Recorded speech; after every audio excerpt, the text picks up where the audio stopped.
do you feel when you hear a baby crying? What do you do when you feel emotional? Do you ignore it? Do you embrace it? And what difference does it make? Here with some revealing research on that is Ken Harber, PhD, Associate Professor of Psychology at Rutgers University. You got some fascinating studies going on over there.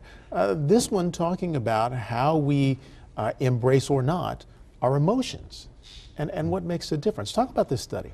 Okay, well, thanks, Brian. So we also know the experience of maybe talking to a friend on the phone, and you say, you know, how they're doing. They say, oh, they're fine, that everything's great, but you got a feeling that something's not right. And the question is, do you act on that feeling or do you discard it? And it's a tricky thing because emotions come from within us, and we don't have often an outside reference saying, you know, this is objectively true or false. All we have is this inner voice. So the question is, do we pay attention or not? And in a certain degree, doing so is an act of faith. But faith in what? And the thing that's interesting about emotions is that they can pick up on important information that we consciously are not always aware of. So a very clever experiment showed that you show people many geometric shapes, a whole bunch of them. Some of them are repeated, some are not. And you ask them later, which ones did you see often? And they can't tell you. Which one did you like the most? And they'll show you the ones that they saw often. So it's like their emotional center is picking up on something that they're consciously not aware of. So because they liked it because they saw it a lot, but Exactly. they just don't know it. But they don't know it. That's interesting. And a lot of our experience operates that way, that our emotions can tell us information which is true. We can't source out how we got that information. All we have is the signal. Now, is it that we can't source it or that we are intuitively ignoring it? Now that's the question that my research gets to. So imagine that an emotion is a persuasive message from you to you. So if you feel really good about yourself, you say, well, who's the source? Who's giving me this information? Well, it's me, and I'm feeling okay about myself. I'll trust it. But if you don't feel so good, you'll get the same information, but you're saying, oh, it's coming from this guy, and he's, yeah, you really can't trust him. Same information, but how you feel about yourself determines whether or not you'll take advantage of it and listen to it or discard it. And we've all had that experience of saying, oh, I'm just kind of being neurotic, or I'm being, you know, hyper, or I'm being silly, right? And then 10 minutes later, we realize I actually left the keys in the house. And I should have listened to that. Exactly. So maybe the portion of that story, the lesson in that is that we should listen to our emotions more? Well, the question is, why do some people listen? Yes, we probably should, but it's always a tricky thing. So what I was interested in is, why do some people seem to do that well and others less well? And that's where we did this research that involved the baby cries. Now, how does a baby cry fit into this? Okay. So it turns out people are very emotionally affected by infant cries.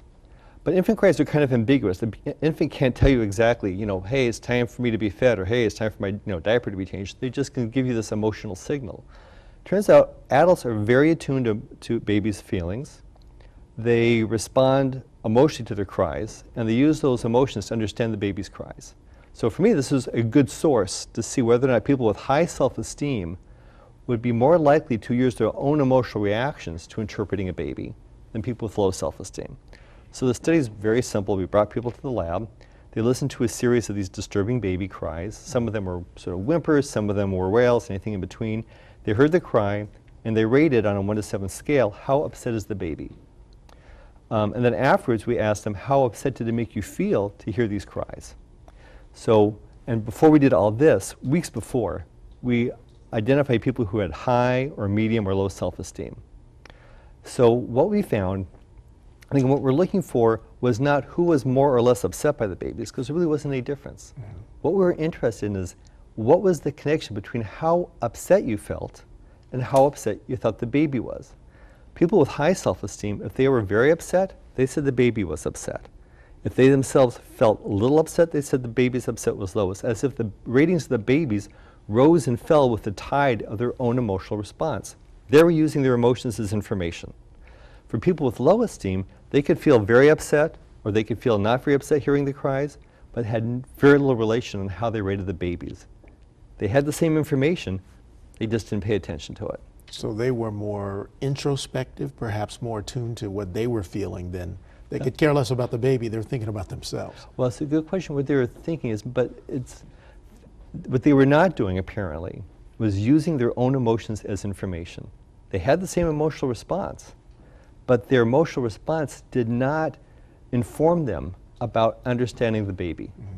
So how do you put this information to use? What's the next step now that you have all of this stuff coordinated? It's a really nice question. What are the sort of practical implications of this? Mm-hmm. Well, one important thing is that early relationship between moms, or parents, and infants. It seems a really key element in healthy development is having a parent that is able to calibrate their own responses to the babies. So if the infant learns that it is understandable, if the people around it respond to its emotions appropriately. Mm-hmm. So if the baby is, needs someone there, they get an appropriate level of need. They don't get too little, but they don't get too much. They don't get smothered, they don't get ignored. A parent who has high self-esteem might be able to do a better job of matching their emotions to the baby, conveying to the baby that you're understandable. Interesting. So get your esteem in check before you have kids. There you go. That's the bottom line. Very good. Interesting stuff, Doctor. Always a pleasure to have you. Same, it was a pleasure.